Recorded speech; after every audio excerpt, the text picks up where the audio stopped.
ওষুধ খাওয়ার সময় বিসমিল্লাহ বলা যাবে কিনা? অনেকে বলে বিসমিল্লাহ বললে রোগে বরকত হয়ে যাবে, এটা কি সঠিক? ভাই, ওষুধ খাওয়ার সময় বিসমিল্লাহ বলবেন কিনা, প্রত্যেকটা গুরুত্বপূর্ণ কাজে শুরুতে বিসমিল্লাহ বলবেন। কুল্লু আমরিন যী বালিন লাম ইবদা বিসমিল্লাহি ফাহুয়া আবতার আও আখতা।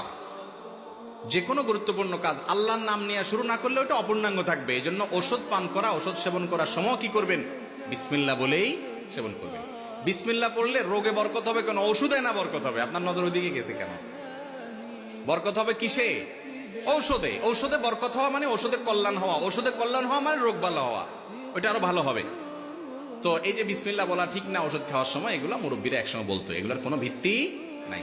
অনেকে আবার ওষুধ খাওয়ার একটা দোয়া বলে, আল্লাহ শাফি, আল্লাহ কাফি, আল্লাহ মাফি, শুনছেননি? এটাও বানায় নিছে কেউ একজন, এগুলোর কোনো ভিত্তি নাই ভাই। আল্লাহ শাফি, আল্লাহ শেফা দানকারী, আল্লাহ কাফি, আল্লাহ যথেষ্ট, আল্লাহ মাফি। মাফি মানে বাংলা মাফি আল্লাহ নাই, নাউজুবিল্লাহ, ওই অর্থ না।